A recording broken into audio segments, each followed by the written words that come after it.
Hello, everyone, and welcome to our webinar. Every year, from September 15 to October 15, we celebrate the National Hispanic Heritage Month. This year, we are celebrating school mental health personnel for their effort, dedication, and commitment to reducing mental health disparities in Latino families, children, and youth. I am Dr. Christine Miranda, school mental health content expert from the National Hispanic and Latino MHTTC. We are glad that you are here. Today is the first part of a three-part webinar series, Back to School, Promoting Resiliency and Mental Health Wellness in Latino Children, Strategies for Mental Health Providers, Teachers, and Parents.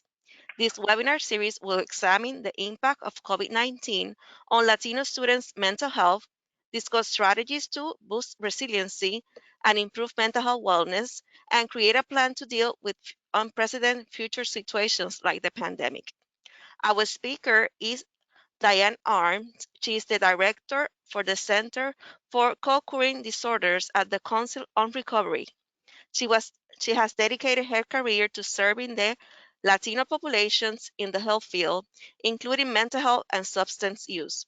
She received her bachelor's degree and master's degree in arts in clinical psychology from the University of Texas at El Paso. Please read more information of our speaker in our website. The MACTC uses affirming, respectful, and recovery-oriented languages in all our activities. This presentation was prepared for the National Hispanic and Latino MATTC under a cooperative agreement from SAMHSA. All material appearing in this presentation, except that taken directly from copyright sources, is in the public domain and may be reproduced or copied without the permission from SAMHSA or the author. This presentation will be recorded and posted in our website. Please welcome Diane. Thank you, Christine, and thank you to everybody who has shown up today on this Friday to hear about some strategies for school mental health providers. Like Christine said, my name is Diane Arms, and I am incredibly excited to give this three-part series, which is incredibly important during this still uncertain time. I have no conflicts of interest to disclose. So about our objectives today, we are going to understand the impact of the pandemic on mental health providers like yourselves and to help you increase strategies to boost resiliency and improve mental health wellness. We'll also understand the impact of the pandemic on children and adolescents and increase strategies and boost resilience and improve mental health wellness in the children. And we'll create a plan to deal with future unprecedented situations like the pandemic. So first, we are going to start with a word cloud. I will also be very, very open with you. This is a very engaging presentation. I think there will be 4 or 5 times where I request your feedback. So please don't be shy. It is anonymous. So let's start with a word cloud. One word that describes your state of being over the last 18 months. The way we're going to do that is you are going to text 22333, and in the text box you're going to put Diane Arms 865. So I'm going to go ahead and switch my screen to that word cloud right now.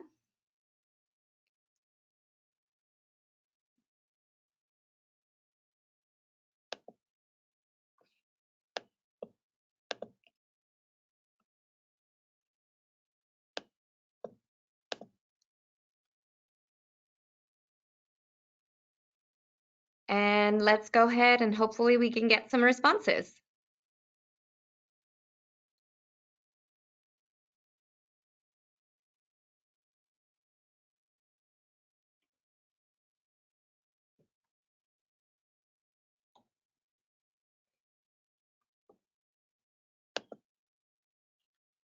Let's do this, let's make sure.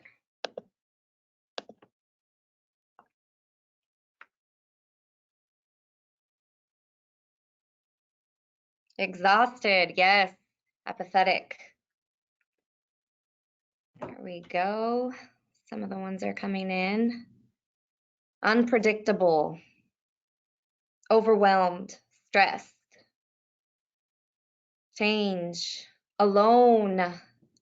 Oh, alone is a good one. overwhelming, tired, stressed. So the bigger the word, the more people are submitting these words.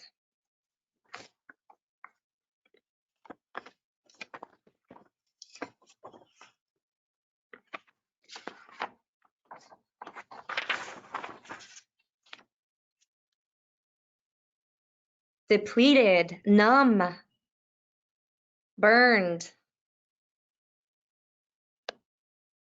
chaotic.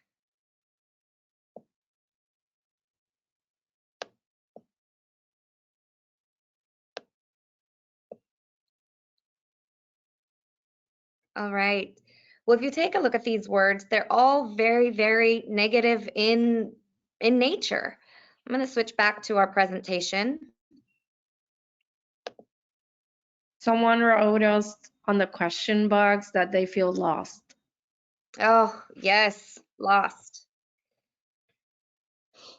So this was a quote by one of an LPC, the expectation that we can be immersed in suffering and loss daily and not be touched by it is as unrealistic as expecting to be able to walk through water without getting wet. I'm sure that most of you can identify with this quote and have felt that way at one point during these last 18 months. And there's clearly a reason for mental health providers to feel this way.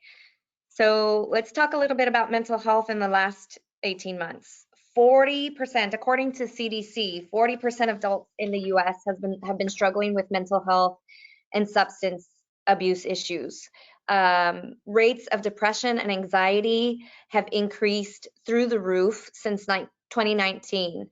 Out of approximately 190 million emergency department visits, this study that was done found that visit rates for mental health conditions, suicide attempts, drug overdoses, and child abuse and neglect were higher in mid-March through October 20 than the same period in 2019.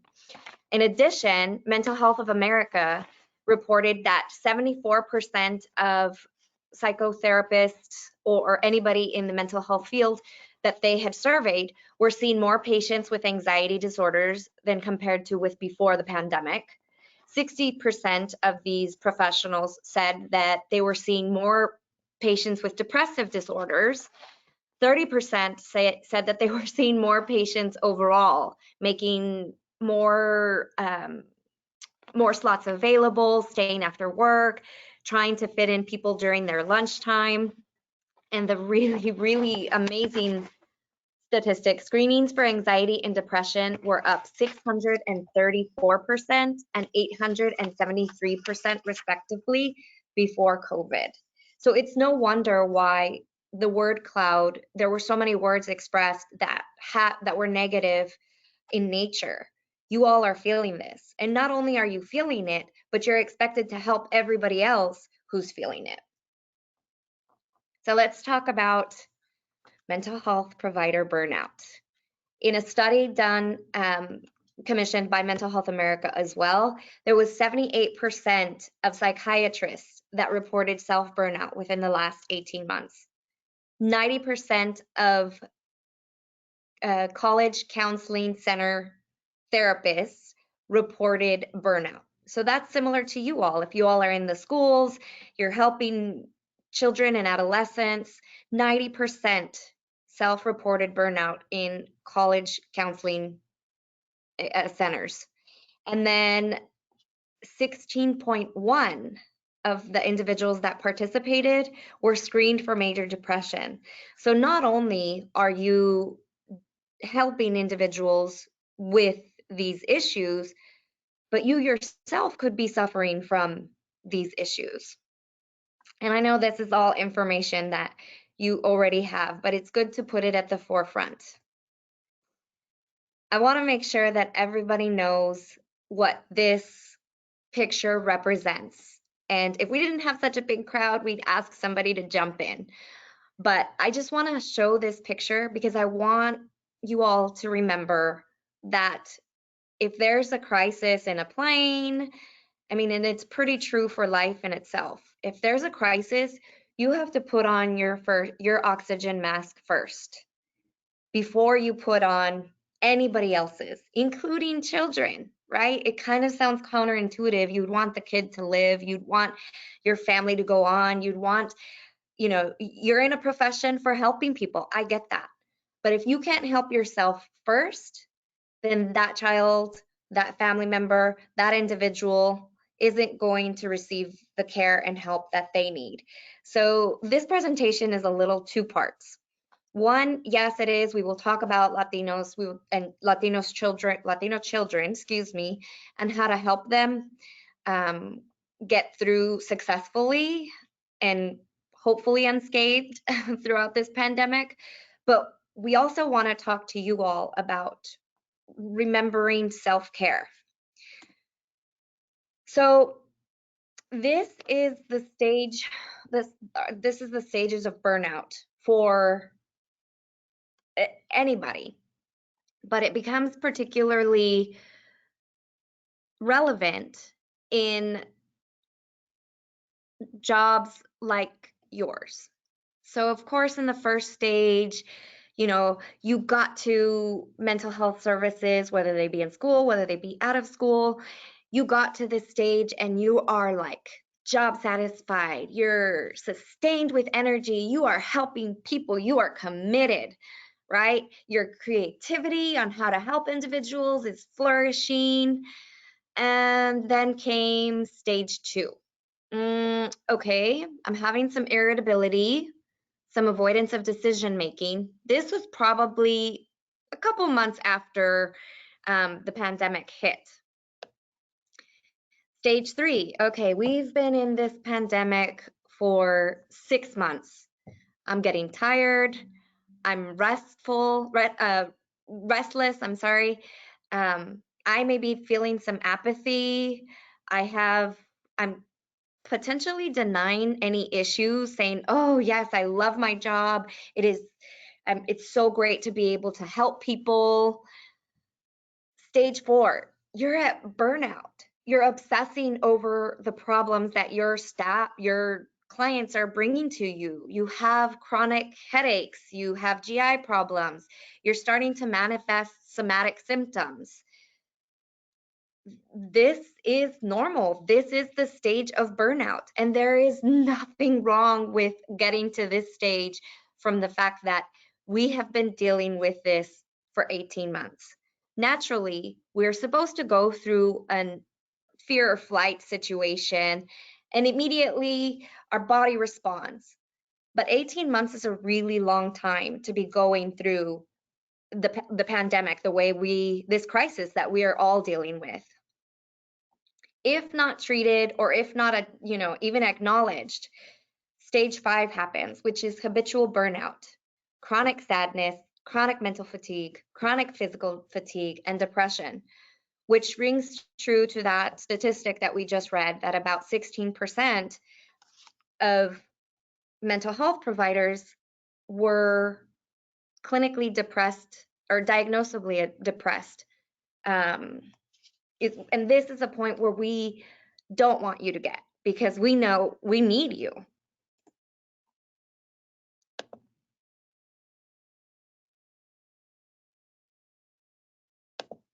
There we go. Okay, so let's talk a little bit about what you do for self-care.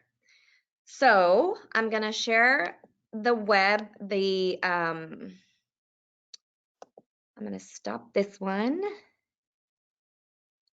and we are going to go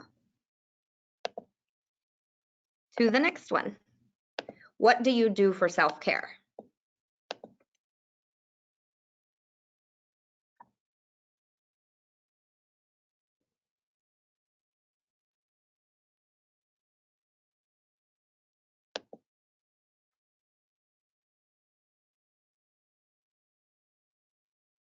Journal, that's a good one.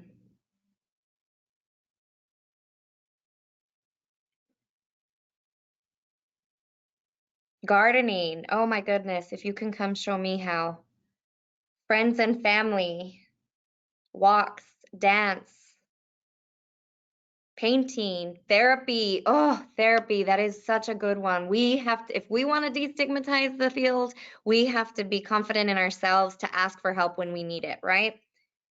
Walks, yoga, exercise, hike, connect, decompress, meditation. Oh, massages. Yes. I like to dance. Reading, hike, music. What else does this say? Town, get into town, yeah. Connect, connect, connect. That is one thing that the pandemic has tried, not has, tried to take away from us by isolating us. Absolutely, these are all amazing, amazing self-care strategies. So let's go back.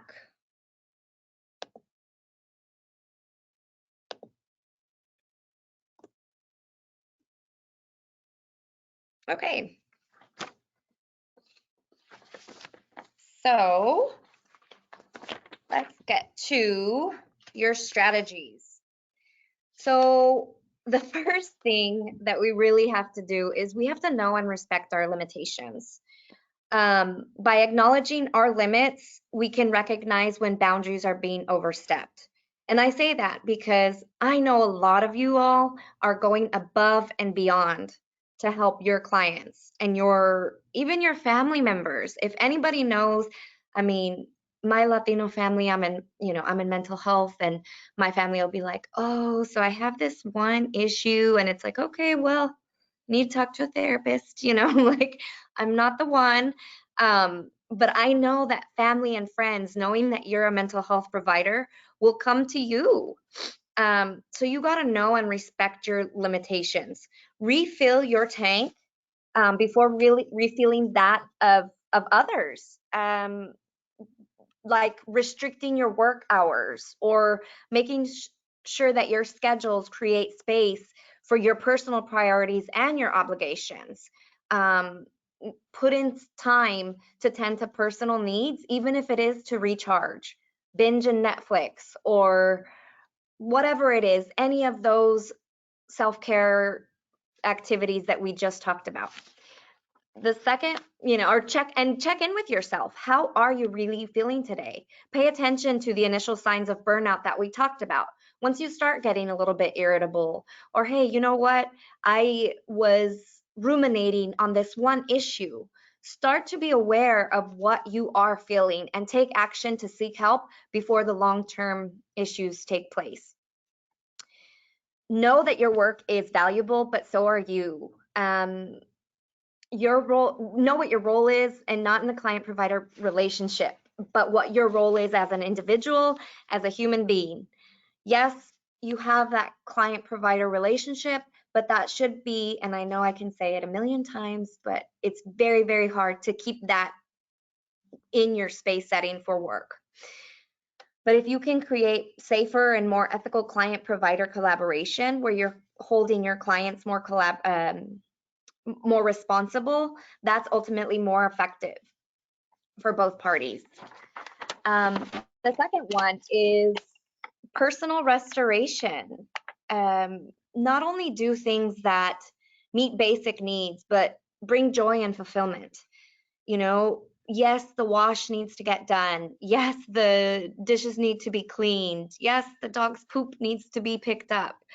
But make sure that you get back to the basics and try to maintain a schedule of putting joy into your life. Make time for those activities that you enjoy. I know it's a little better now, seeing friends, with the vaccination and everything. But even if you can't, call them, text them. And then social support. Make sure that you're keeping in touch with friends, family members, peers, even those who work with you. If you share an office space, or just randomly see somebody in the hallway, connect with them, and connect with them not necessarily on work stuff, but something outside of something that interests you. So one thing, if you don't get anything out of this presentation, that's okay. The one thing that I want you to get through with is this exercise. We're going to do box breathing for 1 minute and 30 seconds. And the reason we're going to do box breathing is because, like you, I know that sometimes I don't have time to slow down. So you joined this webinar wanting to learn more and wanting to provide more to your clients, but we want to invest in you. So for the next 1.5 minutes, and I'm going to put it on my phone, for the next 1.5 minutes, we're going to do box breathing. What box breathing means is we are going to do 4 seconds in, hold it for 4 seconds, out, hold it for 4 seconds, in. Okay, so let's go ahead and start this. As you can see, it is 1 minute and 30 seconds. Start. In for 4. Hold. Out. Hold. In. Hold. Out. Hold. Keep doing that.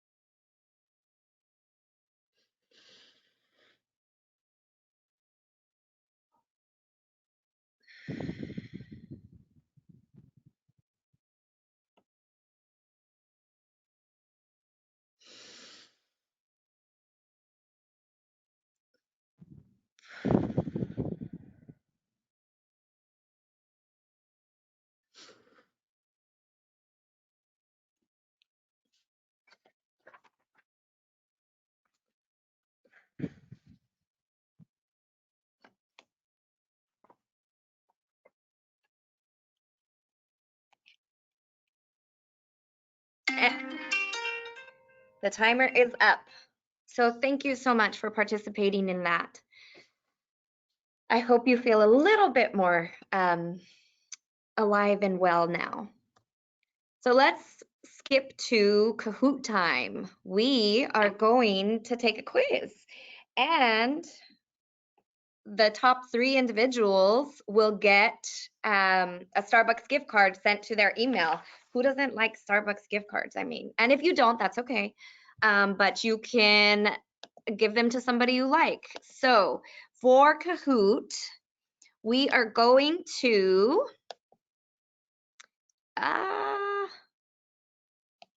play. Host. Classic. Please put in, they're going to load the pin and either go to Kahoot to join. That's your pin. When you're putting in your name, put in your email address so I know where to send the virtual Starbucks gift card.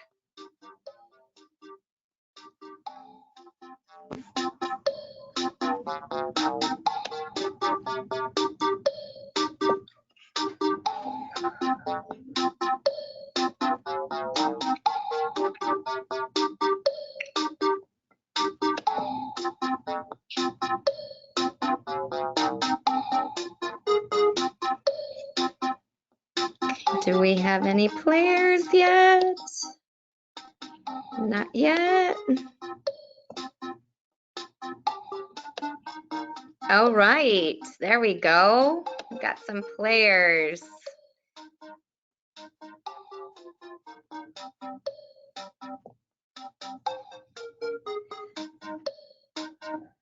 And if it doesn't fit, that's okay. We'll give it another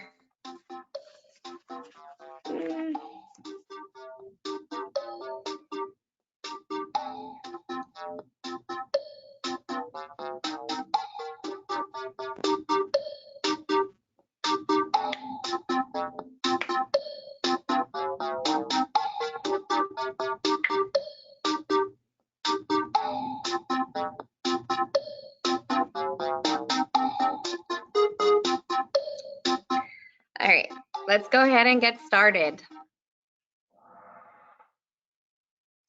So this is specifically for mental health providers.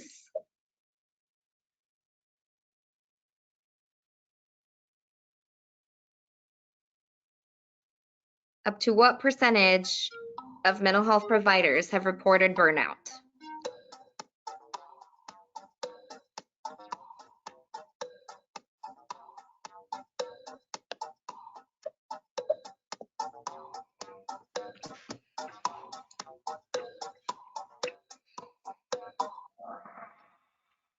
Oh, yes, 90%, up to 90% in a study.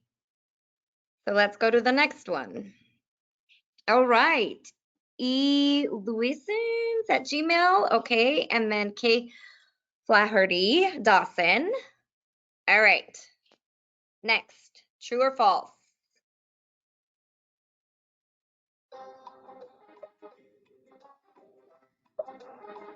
"15 seconds.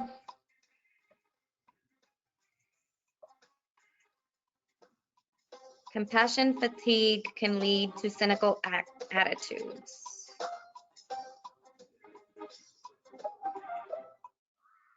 Oh, true. Yes. Very, very true. Once you get to a point of no return, you start to become cynical.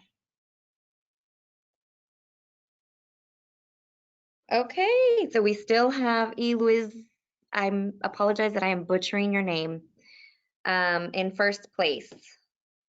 All right, last question. Strategies to boost your resiliency.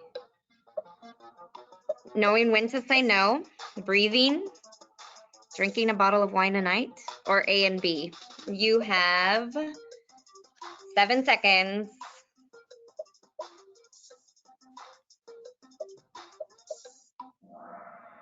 Yes, A and B. And although drinking a bottle of wine a night may sound nice, we have seen increases in substance use during the pandemic, but that's for another webinar. So let's see who is on the podium. Okay, so Wooldridge, GN at BCU, Cheryl Clemens, and on first place. All right. So Cindy, can you please make sure that you have those emails ready to go so that I can send them their gift cards.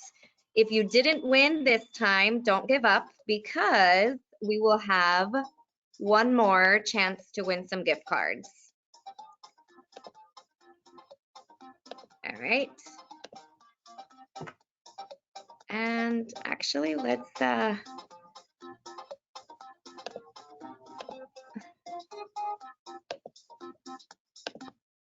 right.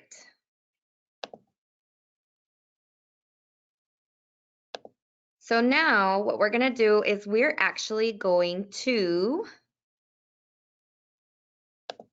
take a poll, because we are going to talk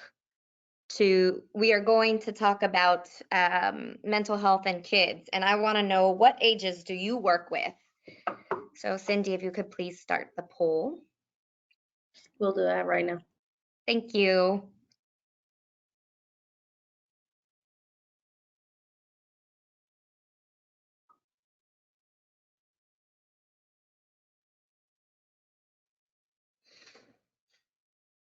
Zero to 10, which is usually pre-K to fifth grade. 11 to 14, which is usually middle or junior high. 15 to 18, which is usually high school. Other, which could be, college or university or trade school. Or none. You're just here to learn more about mental health and how to support kiddos.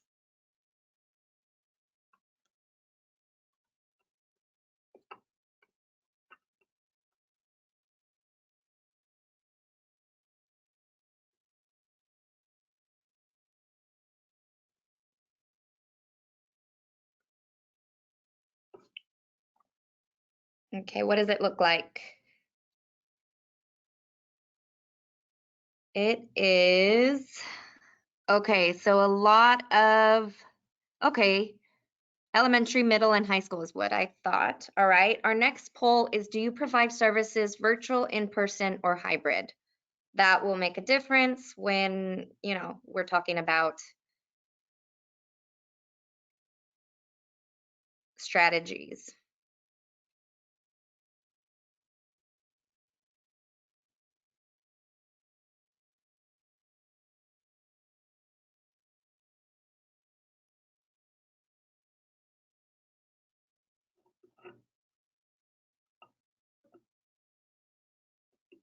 All right. Let's take a look.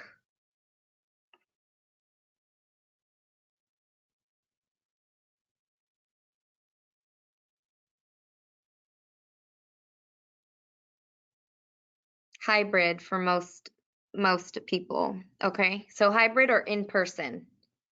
So you are in person mostly. 90% is at least in person part of the time. The next poll we want to see is, which of the following have your students or clients exhibited during the pandemic? Verbally saying they have negative feelings, acting out, regressive behaviors, somatic complaints, all of the above.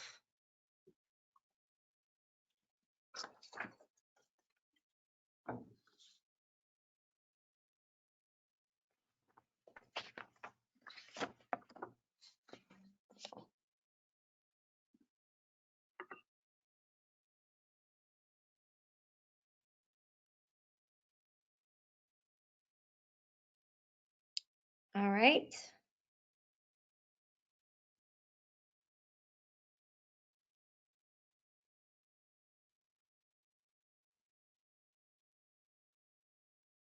All of the above. Oh, I am so sorry to hear that. That is so difficult. Thank you, Cindy. And thank you, everybody, for participating in the poll. So let's talk a little bit about this. This quote was from a high school student that participated in a focus group for students regarding COVID. She said, just understand that, I'm not okay right now. And I think most of the time where we try to be resilient and we're trying to teach that in our kids, we do have to acknowledge that they're not okay. They are learning in a completely different way than we have ever had to.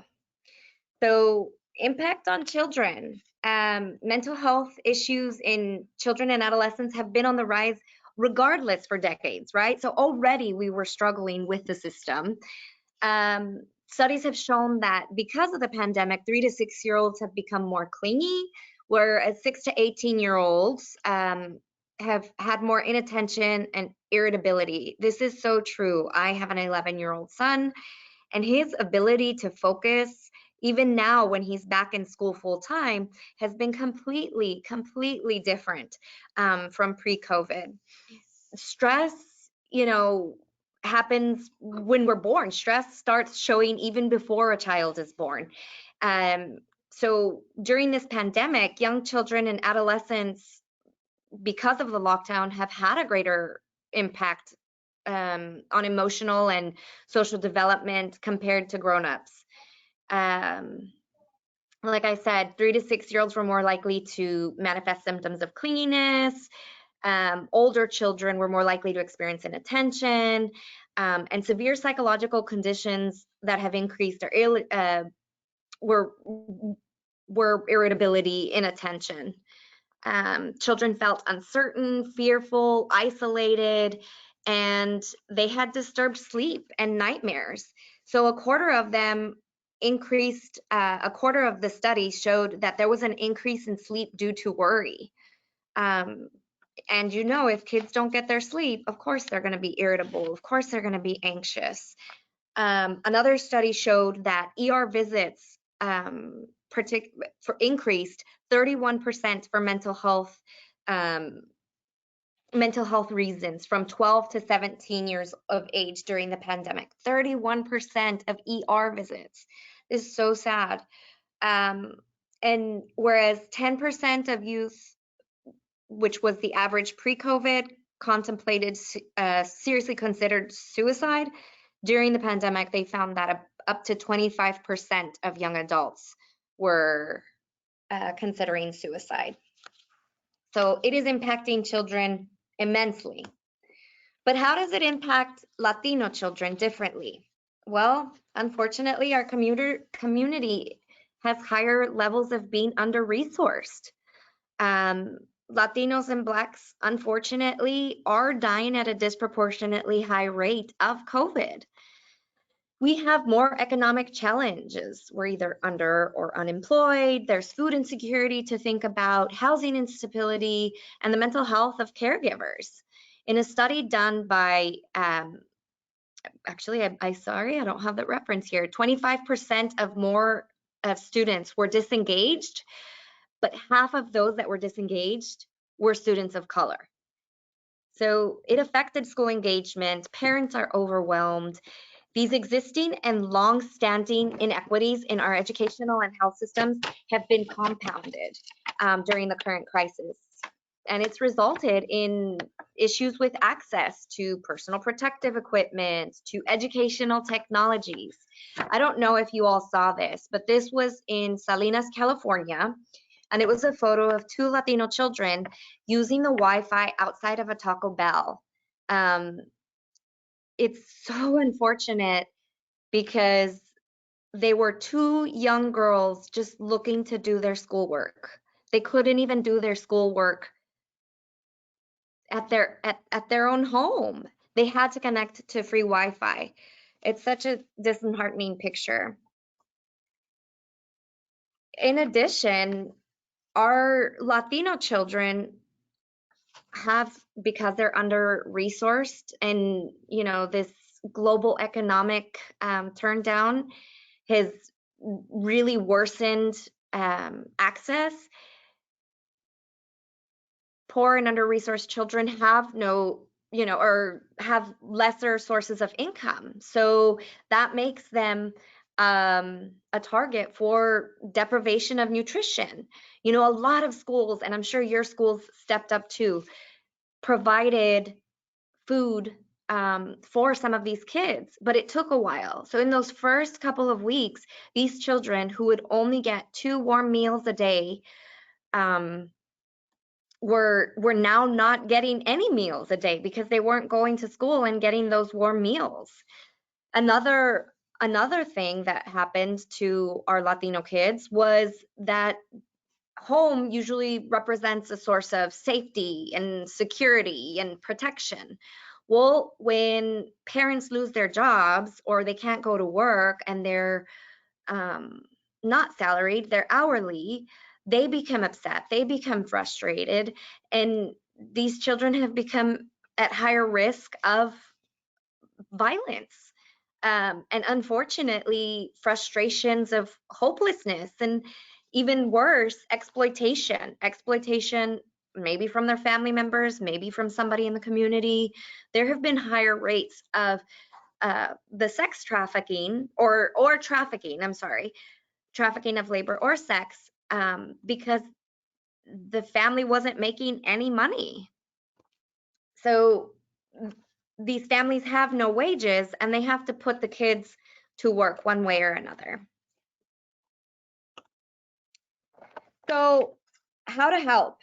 We want to make sure that you help teachers and students. And the reason is because these teachers are going to be the first set of intervention for these kiddos. And hopefully then by connecting with the teachers, they can send them to you. But also sometimes you all are 1 or 2 people for a whole school of 1,000 kids.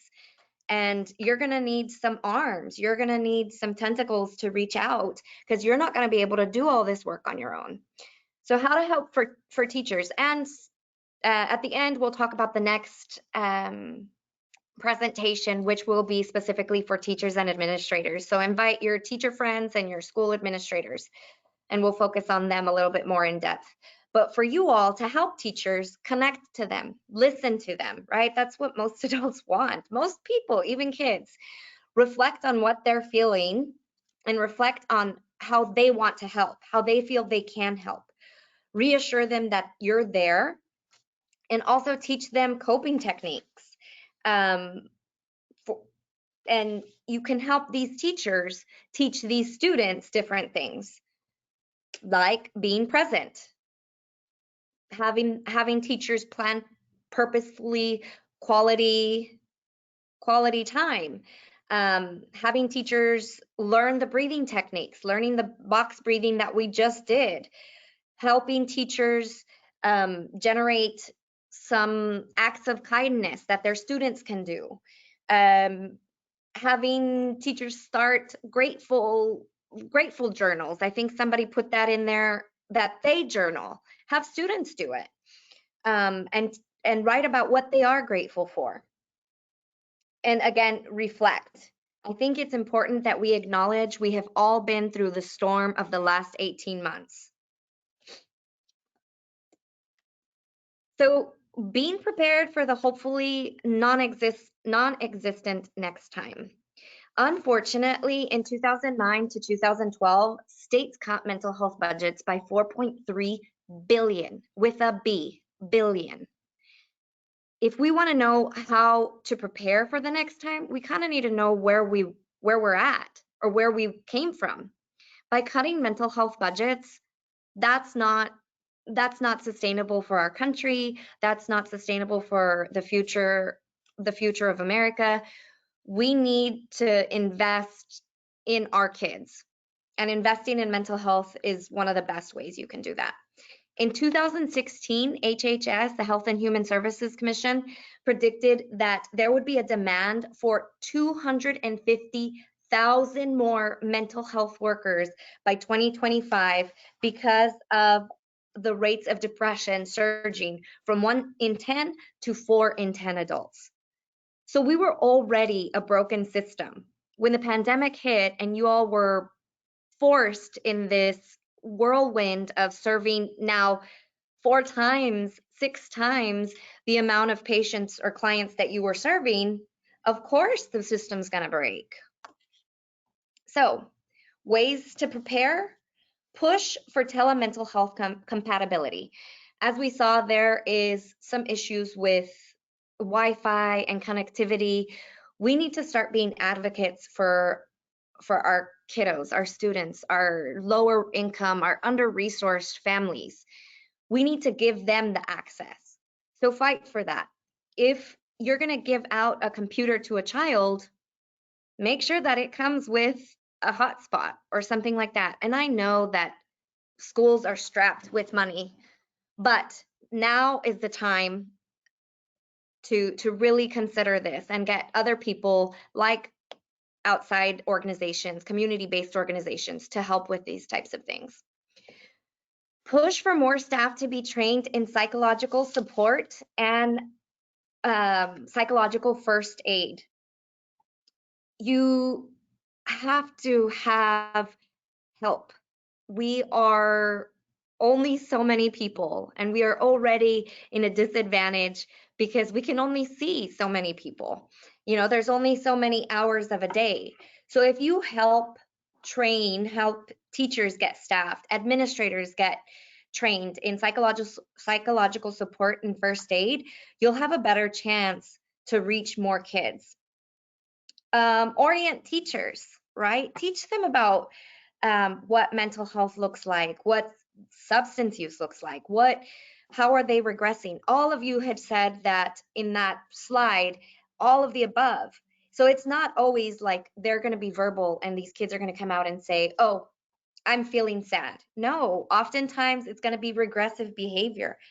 A 10-year-old sucking their thumb, or it could be somatic symptoms, a kid going home every week for a stomach ache. All those are signs and symptoms that teachers should be made aware of, that to help their students. Provide materials. There's a ton of materials out there, and the NHL MHTTC, who is providing this webinar to you, has a ton of documents on their website, and we'll be able to give that website out. And one of the most important things is now is the time to destigmatize. How many times have we been in a room and somebody's like, "Oh, I'm crazy. You're gonna diagnose me," right? No, we need to start talking about how mental health is everybody's responsibility and how it isn't a joke, and how we shouldn't say things like, "Oh, they're crazy," or that kid is messed up, or anything like that. Language matters. We really, really, really need to destigmatize the mental health field, and now is the time. So, ready for the other quiz? Let's stop sharing this. And we are going to share this.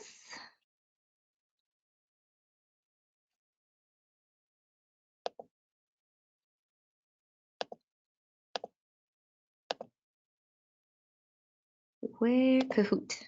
There we go. We are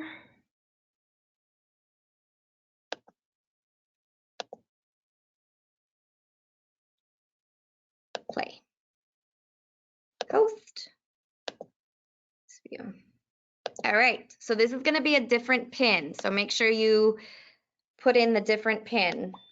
94051 is the pin.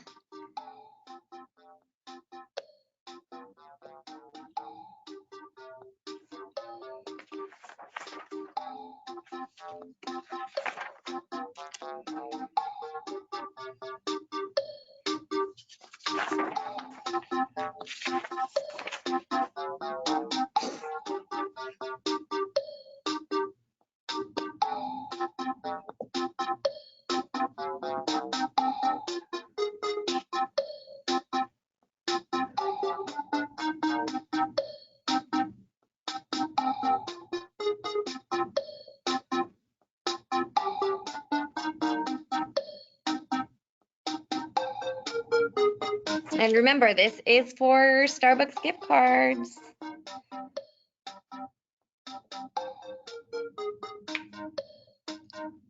Okay, we got quite a bit of people in.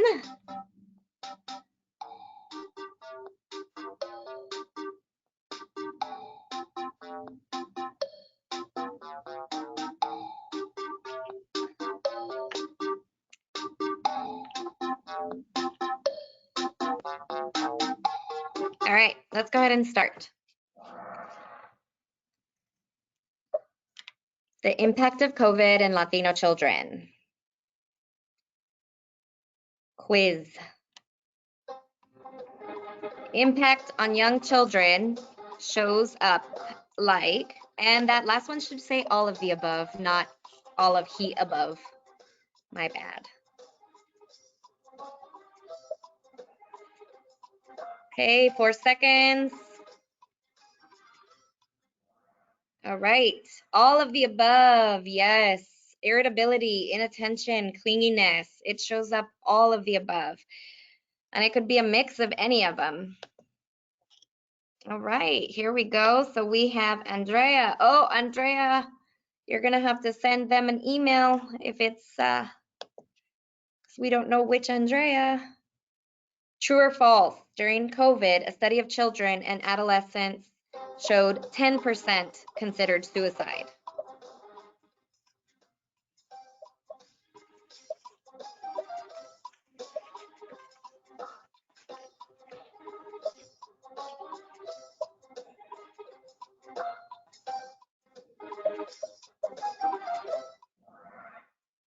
False. Yes, it was 20%. It has increased. 10% was pre-COVID. All right, so here we go. Last question. Latinos are disproportionately impacted by COVID because we are unemployed or underemployed, have food insecurity and housing instability. Most of us didn't get sick. We have strong familial bonds, or none of the above. Yes, the first one. We are disproportionately unemployed or underemployed, food insecure, and housing unstable. So let's look at the podium. Alejandra. Okay, Alejandra, we don't have an email for you. Please send that to MHTTC. And Andrea, and second was Marali. Yes, wonderful. Good job, y'all. So let's stop this one. Let's go back to the, go back to our application. All right, so one more word cloud. One more word cloud. After this presentation, how are you feeling about this next year?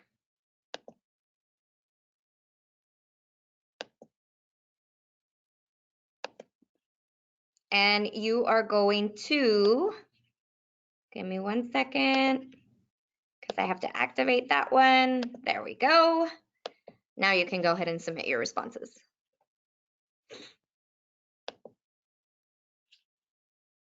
Nervous, okay. Hopeful, good.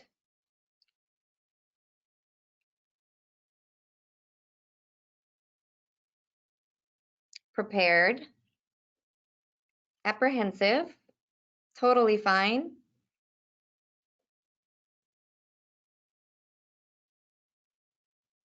Hopeful. Nervous, disheartened. Prepared, hopeful, understanding. Nervous, prepared, hopeful, ready, informed, stressed. Yeah, absolutely. Motivated, good. Well, our hope is that you do feel a little bit more hopeful and know that you're not in this alone. What I would, for my last slide, humbled. Oh, yes. Let's see. For my last slide, I just want to say thank you. I am incredibly grateful and in awe of all of you who are mental health providers, not just because you're mental health providers, but those especially who are in the schools who have had to pivot and pivot and pivot.